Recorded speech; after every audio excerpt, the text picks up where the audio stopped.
بسم الله الرحمن الرحيم. الحمد لله وكفى وسلام على عباده الذين اصطفى. أما بعد فأعوذ بالله من الشيطان الرجيم. بسم الله الرحمن الرحيم.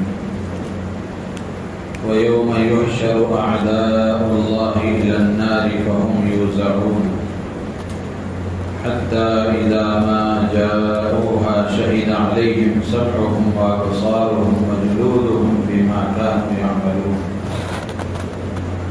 وقالوا لجلودهم لم شهدتم علينا قالوا أنطقنا الله الذي أنطق كل شيء وهو خلقكم أول مرة وإليه ترجعون.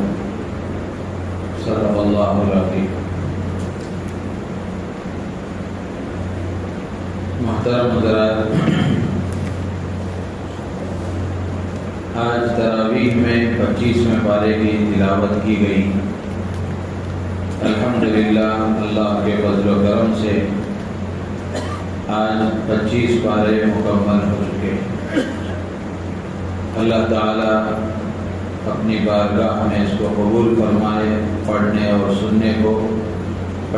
سننے میں جو کوتاہی ہو گئی اللہ تعالیٰ معاف فرما کر پورا اجر و ثواب عطا فرمائے. جو صورتیں اس میں پڑھی گئی وہ وہی صورتیں ہیں جو حامیم سے شروع ہوتی ہیں. کل جیسے میں نے عرض کیا تھا کہ حوامیم سبعہ یعنی وہ 7 صورتیں جو حامیم سے شروع ہوتی ہیں، ان کے بارے میں حضرت عبداللہ ابن عباس رضی اللہ تعالی عنہما نے فرمایا تھا کہ یہ قرآن کا نچوڑ ہے، قرآن کا خلاصہ ہے. تو انہی صورتوں میں سے 25ویں پارے میں ایک صورت ہے سورہ دخان. یہ بھی بڑی عظیم الشان صورت ہے. اللہ کے نبی علیہ الصلوۃ والسلام نے احادیث میں اس کے فضائل بیان فرمائے. ایک حدیث میں آتا ہے کہ جو آدمی جمعے کی رات کو سورہ دخان پڑھ لیتا ہے تو صبح ہونے تک اللہ تعالیٰ اس کے گناہ معاف فرما دیتے ہیں.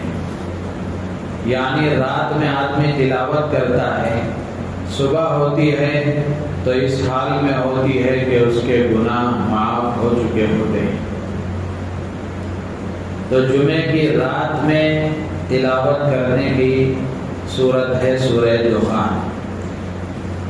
اسی طرح سے ایک روایت میں ہے کہ جو آدمی جمعے کی رات میں یا دن میں یہ سورہ دخان پڑھ لیتا ہے تو اللہ تعالیٰ اس کے لیے جنت میں ایک گھر بنائیں گے. تو یہ فضیلتیں سورہ دخان کی اللہ کے نبی علیہ السلام نے ارشاد فرمائی. تو اس لیے جس طرح جمعے کے دن صبح میں سورہ کہف کی تلاوت کرنی چاہیے، روزانہ صبح میں شام میں سورہ یاسین کی تلاوت کرنی چاہیے، اور شام میں مغرب کے بعد سورہ واقعہ کی تلاوت کرنی چاہیے، رات میں عشاء کے بعد سوتے وقت سورہ ملک کی تلاوت کرنی چاہیے. ایسے ہی اپنے معمولات میں اس کو بھی شامل کر لینا چاہیے کہ ہر جمعے کی رات میں سورہ دخان کے پڑھنے کا بھی اہتمام کرنا چاہیے. فائدہ کیا ہوگا؟ اللہ تعالی ہمارے گناہوں کو معاف فرمائیں گے اور ہمارے لیے جنت میں گھر بنائیں گے. کون نہیں چاہتا کہ اس کے گناہ معاف ہو، اور کون نہیں چاہتا کہ جنت میں اس کے لیے گھر بنایا جائے؟ ہر آدمی کی تمنا ہوتی ہے، خواہش ہوتی ہے، ہر مسلمان کی تمنا ہوتی ہے. تو اس کے لیے یہ عمل ہے جو اللہ کے نبی علیہ السلام نے بیان فرمایا کہ ہر جمعے کے دن، جمعے کی رات کو، یعنی جمعے کے دن سے پہلے جو رات آتی ہے وہ رات ہمارے اعتبار سے اگر بولا جائے تو جمعرات کی رات میں ہے. وہ اصل میں چاند کے اعتبار سے دیکھا جائے تو وہ جمعے کی رات ہے. اسلامی اعتبار سے اور چاند کے اعتبار سے جو نظام ہے اس میں رات پہلے آتی ہے، دن بعد میں آتا ہے، اور سورج کے اعتبار سے، انگریزی اعتبار سے جو سال کی ترتیب ہے اس میں دن پہلے آتا ہے، رات بعد میں آتی ہے۔ شریعت کے جتنے احکامات ہیں وہ چاند کے اعتبار سے ہیں، تو اس لیے علماء نے لکھا ہے کہ چاند کی تاریخوں کو بھی یاد رکھنا چاہیے، جس طرح ہم انگریزی تاریخیں یاد رکھتے ہیں اسی طرح چاند کی تاریخوں کو بھی یاد رکھنا چاہیے۔ تو یہ سورہ دخان کی ہے فضیلت ہے جو آپ کے سامنے بتائی گئی۔ جو آیتیں میں نے آپ کے سامنے پڑھی یہ سورہ حامیم سجدہ کی ہے، 24ویں پارے کی ہے، جس کی کل تلاوت کی گئی تھی۔ کل اس کو عرض کرنا تھا، وقت ہو گیا اس لیے میں نے اس کو چھوڑ دیا تھا۔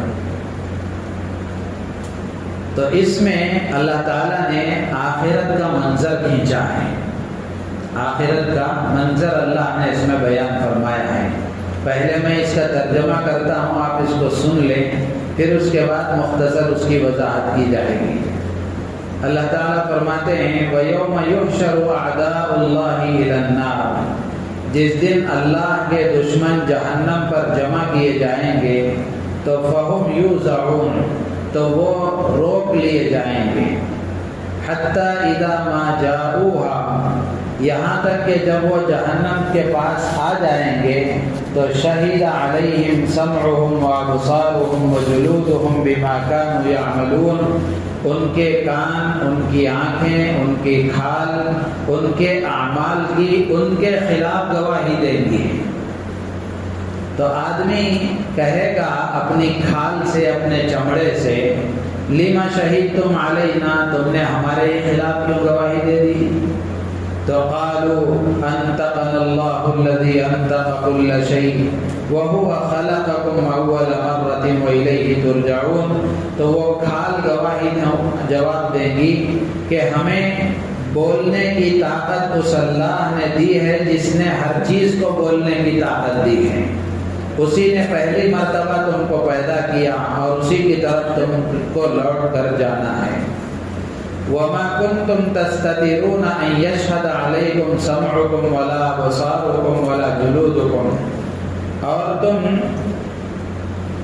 چھپتے نہیں تھے، چھپاتے نہیں تھے اس بات سے کہ کہیں تمہارے کان اور تمہاری آنکھیں، تمہارے کھال تمہارے خلاف گواہی دے دیں، اس ڈر سے تم گناہ کرنے سے باز نہیں رہتے تھے، بلکہ وَلَكِنْ ظَنَنْتُمْ أَنَّ اللَّهَ لَا يَعْلَمُ كَثِيرًا مِّمَّا تَعْمَلُونَ، بلکہ تمہارا خیال یہ تھا کہ اللہ کو ہمارے بہت سے کاموں کا علم ہی نہیں ہے، اللہ ہمارے بہت سے کاموں کو جانتے ہی نہیں ہیں۔ تو اللہ فرماتے ہیں وَذَلِكُمْ ظَنُّكُمُ الَّذِي ظَنَنْتُمْ بِرَبِّكُمْ، یہی وہ خیال ہے جو تم نے اپنے رب کے بارے میں کر رکھا تھا، اسی نے تمہارا بیڑا غرق کیا ہے۔ ارداکم، اسی نے تمہیں ہلاک کیا ہے، تمہارا بیڑا غرق کیا ہے۔ فاصبحتم من الخاسرین، پھر تم نقصان اٹھانے والوں میں سے ہو گئے۔ تو ان میں، ان آیتوں میں اللہ تعالیٰ نے قیامت کے دن اللہ کے دشمنوں کا کیا حال ہوگا اس کو اللہ نے بیان فرمایا ہے۔ انسان کی جو آنکھیں، کان، زبان، ہاتھ پیر، اعضاء، یہ انسان کے اپنے نہیں ہیں بلکہ یہ سرکاری گواہ ہیں، یہ CID آفیسرز ہیں اللہ کی طرف سے جو ہمارے اندر لگائے گئے ہیں۔ قیامت کے دن اللہ تبارک و تعالیٰ کے یہاں سب گواہی دیں گے۔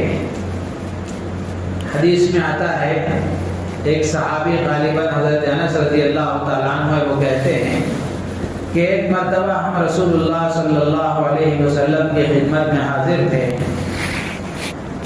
اللہ کے نبی علیہ الصلوۃ والسلام کو ہنسی آ گئی، آپ ہنس دیے، پھر اس کے بعد آپ نے پوچھا کہ تم کو معلوم ہے کہ مجھے کیوں ہنسی آئی؟ کیا تم جانتے ہو کہ میں کیوں ہنسا، مجھے ہنسی کیوں آئی؟ پھر اس کے بعد اللہ کے نبی علیہ السلام نے فرمایا کہ مجھے ہنسی اس بات پر آئی کہ قیامت کے دن اللہ تبارک و تعالیٰ سے بندہ یہ کہے گا کہ اے پروردگار، میرے سلسلے میں گواہی میں کسی اور کی گواہی پر بھروسہ نہیں کروں گا، اطمینان نہیں کروں گا، سوائے اس کے کہ میرے وجود اور میرے جسم میں سے کوئی گواہ کھڑا ہو۔ اللہ کے سامنے بندہ یہ کہے گا کہ اللہ، کسی اور کی گواہی پر مجھے اطمینان نہیں ہے، میں بھروسہ نہیں کروں گا، میں گواہی اگر کسی کی مانوں گا تو اسی کی کہ میرے جسم میں سے، میرے وجود میں سے کوئی گواہ کھڑا ہو جائے۔ اللہ تعالیٰ کہیں کہ کفا بنفسک اليوم علیک حسیبا، کہ اپنا حساب کرنے کے لیے تو خود ہی کافی ہے۔ پھر اللہ تعالیٰ اس کے اعضاء سے کہیں گے، ہاتھ و پیر سے، آنکھ سے، کان سے، زبان سے، اللہ تعالیٰ کہیں گے اس کے منہ پر مہر لگا دی جائے گی، زبان بند کر دی جائے گی۔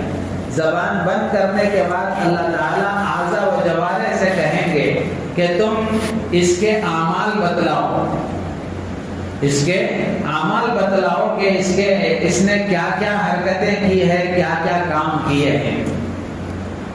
اب سارے اعضاء، ہاتھ بھی گواہی دے رہا ہے، پیر بھی گواہی دے رہے ہیں، ران بھی گواہی دے رہی ہے، آنکھیں بھی گواہی دے رہی ہیں، کان بھی بول رہے ہیں کہ کیا سنا ہے، آنکھیں بول رہی ہیں کہ کیا دیکھا ہے، اور کھال، گوشت اور ہڈی یہ بھی بتائیں گی۔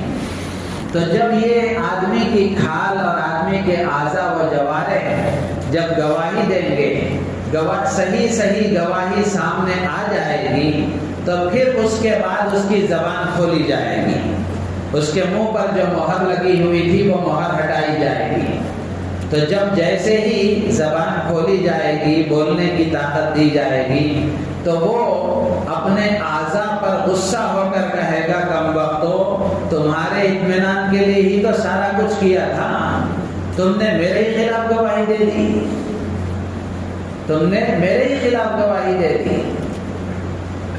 تو اس طرح قیامت کے دن آدمی چاہے کسی اور کی گواہی کو نہ مانے، کوئی اور گواہ اس کے غلط کاموں کا گواہ دینے کے لیے نہ رہے، آدمی کے ہاتھ و پیر، اس کے اعضاء ہی کافی ہیں۔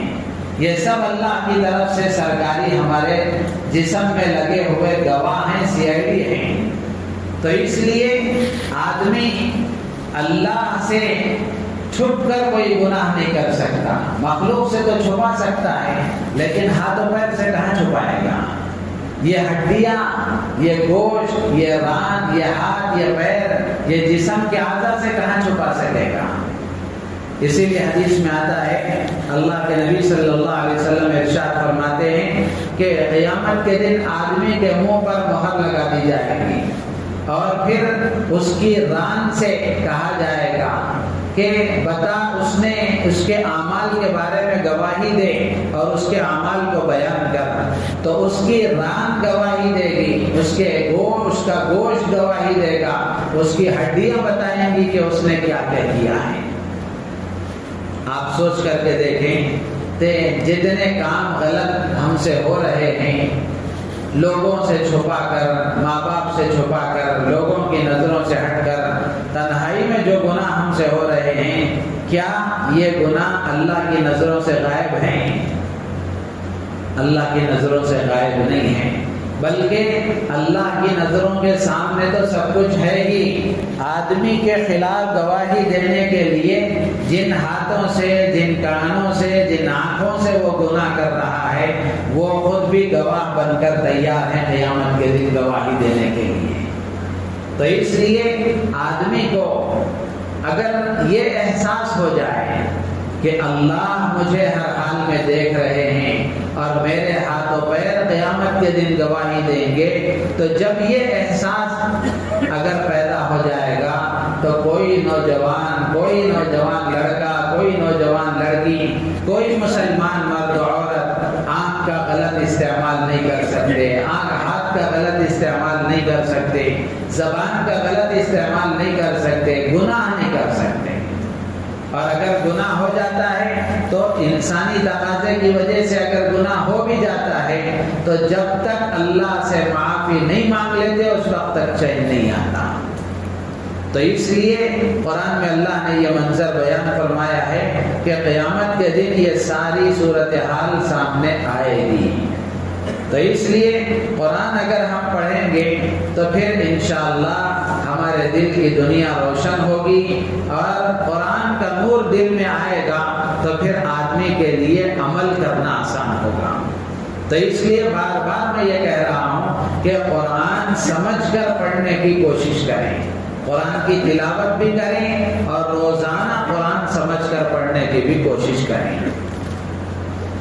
اسی طرح آج کی تراویح میں سورۃ الشورى کی تلاوت کی گئی، اس کی 2-3 آیتیں ہیں، مختصر عرض کر کے بات ختم کی جائے گی انشاءاللہ۔ اللہ تعالیٰ فرماتے ہیں سورۃ الشورى کی 49-50 2 آیتیں ہیں، 40 پر 9 اور 50۔ ان میں اللہ تعالیٰ فرماتے ہیں للہ ملک السماوات والارض، آسمانوں اور زمینوں پر راج اللہ کا ہے، بادشاہت اللہ کی ہے، فیصلہ اللہ کا چلتا ہے۔ یخلق ما یشاء، وہ جو چاہتا ہے پیدا کرتا ہے، اس کے کرنے میں کوئی دخل نہیں دے سکتا، اس کے کرنے میں کوئی رکاوٹ نہیں پیدا کر سکتا۔ یہب لمن یشاء اناثا، وہ جس کو چاہتا ہے لڑکے ہی لڑکے دیتا ہے۔ وَيَهَبُ لِمَن يَشَاءُ الذُّكُورَ، وہ جس کو چاہتا ہے لڑکیاں ہی لڑکیاں دیتا ہے۔ أَوْ يُزَوِّجُهُمْ ذُكْرَانًا وَإِنَاثًا، یا وہ لڑکا اور لڑکی ملا جلا کر دیتا ہے، لڑکے بھی دیتا ہے لڑکیاں بھی دیتا ہے۔ وَيَجْعَلُ مَن يَشَاءُ عَقِيمًا، اور جس کو چاہتا ہے اپنی حکمت کی وجہ سے، مصلحت کی وجہ سے بانجھ بنا دیتا ہے، کچھ بھی نہیں دیتا، اولاد بالکل نہیں دیتا۔ انہ علیم قدیر، بے شک اللہ تعالی خوب جاننے والا اور قدرت والا ہے۔ کسی کو لڑکے ہی لڑکے ہو رہے ہیں، کسی کو لڑکیاں ہی لڑکیاں ہو رہی ہیں، یا کسی کو دونوں مل رہے ہیں، تو آج یہ سوچا جاتا ہے کہ یہ اتفاقی چیز ہے، ایسے ہی ہو رہا ہے۔ یہ ایسے ہی نہیں ہو رہا ہے، بلکہ یہ اللہ کے حکم سے ہو رہا ہے، اللہ کی مشیت سے ہو رہا ہے۔ اولاد اللہ کی طرف سے ملتی ہے، اللہ کے دینے سے ملتی ہے، اور جس کو اولاد نہیں ہے، اولاد نہ دینا، یہ بھی اللہ ہی کا فیصلہ ہے۔ وَيَجْعَلُ مَن يَشَاءُ عَقِيمًا، اللہ تعالیٰ جس کو چاہتے ہیں اولاد سے محروم رکھتے ہیں۔ آدمی کتنا ہی کوشش کر لے، کتنے ہی حکیموں کے پاس چلا جائے، کتنے ہی ڈاکٹروں کے سے علاج کروا لے، اور نہ جانے کیا کیا کر لے، اس کے باوجود اگر اللہ اولاد دینے کا فیصلہ نہ کرے تو دنیا کی کوئی طاقت اولاد نہیں دے سکتی۔ تو اس لیے اگر کسی کو اولاد نہیں ملی ہے تو عموماً ہوتا یہ ہے معاشرے میں، اگر کسی عورت کو اولاد نہیں ہے تو اس عورت کو معیوب سمجھا جاتا ہے، ایک گری ہوئی نگاہوں سے دیکھا جاتا ہے۔ اس کا کیا قصور ہے؟ اس کا کیا قصور ہے؟ اگر قصور ہونا چاہیے میرے اعتبار سے تو مرد کا قصور ہونا چاہیے، عورت کا کیا قصور ہے؟ تو عورت کو گری ہوئی نگاہوں سے دیکھا جاتا ہے، ٹارچر کیا جاتا ہے، اور بار بار اس کو تانا دیا جاتا ہے۔ تو اس لیے یہ سوچنا چاہیے کہ اولاد اللہ کی طرف سے ملتی ہے، اگر اولاد نہیں ہے تو اللہ سے مانگنا چاہیے، نہ کہ عورت کو تانے دینا چاہیے۔ اگر کھلے الفاظ میں کہا جائے تو اس وقت کی جو صورتحال ہے وہ یہ کہ جیسے ہی اولاد نہیں ہوتی تو ہوتا یہ ہے کہ عورت ہی کا علاج کیا جاتا ہے، اسی کے سارے ٹیسٹ کرائے جاتے ہیں، اسی کو دوائیں دی جاتی ہیں، اسی کا سب کچھ علاج کرایا جاتا ہے۔ ایسا سمجھ لیا جاتا ہے کہ ہو نہ ہو ساری کمزوری عورت ہی کے اندر ہے، ساری بیماریاں اسی کے اندر ہیں، مرد بالکل پاک پوتر ہے، جبکہ حقیقت اس کے خلاف بھی ہوتی ہے۔ اب اس وقت کی جو صورتحال ہے، ہمارے نوجوانوں کی صحت اچھی نہیں ہے، گال بالکل اندر دبے ہوئے ہیں، ہاتھ و پیر میں کوئی طاقت نہیں ہے، دم نہیں ہے، ساری جوانی موبائل نے لے لی ہے۔ جب جوانی کے استعمال کا موقع آتا ہے اس وقت جوانی کام نہیں کرتی۔ تو اس لیے ایک عرب عالم دین نے ایک مختصر رسالہ لکھا ہے، ایک عرب عالم دین نے ایک مختصر رسالہ لکھا ہے کہ شادی سے پہلے لڑکا اور لڑکی میں کیا کیا چیزیں دیکھنی چاہیے۔ تو ان میں یہ بات بھی انہوں نے لکھی ہے حالات زمانہ کی وجہ سے کہ بڑی بڑی بیماریاں جو ہو سکتی ہیں ان کے ٹیسٹ بھی کرانا چاہیے، ان کی رپورٹ بھی سامنے رکھ لینی چاہیے، تاکہ ایسا نہ ہو کہ چھپا کر کے کسی طرح نکاح کر دیا جائے، بعد میں وہ بیماری سامنے آئے تو پچھتانا پڑے۔ تو اس لیے اگر اولاد نہیں ہو رہی ہے تو دونوں کا علاج کرانا چاہیے، دونوں کا ٹیسٹ کرانا چاہیے، دونوں کو دوائیں دینی چاہیے، تاکہ اگر اللہ کی طرف سے اولاد مقدر میں ہو تو پھر اللہ کی طرف سے اولاد مل جائے۔ اور اگر اولاد نہیں ہوئی تو پھر عورت کو تانے نہیں دینا چاہیے، یہ اللہ کا فیصلہ ہے، یہ اللہ کا فیصلہ ہے، عورت کا کوئی قصور نہیں ہے۔ اس کو گری ہوئی نگاہوں سے نہیں دیکھنا چاہیے۔ آپ سے جو بات میں نے عرض کی بری اگر لگی ہو تو لگی ہوگی کہ اس وقت ہمارے نوجوانوں کی صورتحال ہے وہ ایسی ہے، یہ میں نے یوں ہی نہیں کہا۔ رمضان سے کچھ دن پہلے ایک خلا کا مسئلہ فیصلہ میرے پاس آیا، میں نے فیصلہ کیا اس کا۔ 11 سال گزر چکے تھے، 11 سال کے بعد اب وہ عورت خلا کے لیے آگے بڑھ کر آگے آئی۔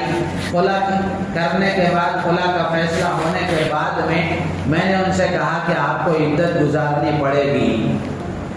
تو وہ پڑھی لکھی عورت تھی، مدرسے میں پڑھی ہوئی لڑکی تھی، اس نے کہا کہ حضرت عدت کس بات کی گزاروں؟ 11 سال ہو گئے، اس مرد نے مجھے کچھ کیا ہی نہیں تو میں عدت کس بات کی گزاروں؟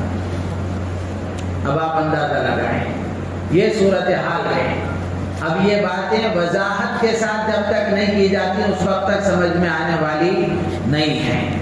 تو اس لیے اولاد کا دینا اور نہ دینا یہ اللہ کا فیصلہ ہوتا ہے، اس لیے اولاد اللہ سے مانگنی چاہیے۔ جن کو اللہ نے اولاد دی ہے ان کو اللہ کی اس نعمت پر شکر بھی ادا کرنا چاہیے اور ان کی صحیح تربیت کا انتظام کرنا چاہیے، صحیح تربیت کرنی چاہیے۔ اور جن کو اللہ نے اولاد سے محروم رکھا ہے، اولاد نہیں دی ہے، اللہ سے مانگتے رہنا چاہیے، اپنے بس کی کوشش کرتے رہنا چاہیے اور اللہ کے اس فیصلے پر راضی رہتے ہوئے زندگی گزارنے کی کوشش کرنا چاہیے۔ اللہ تعالیٰ ہم سب کو ان باتوں پر عمل کی توفیق عطا فرمائے۔ سبحان اللہ۔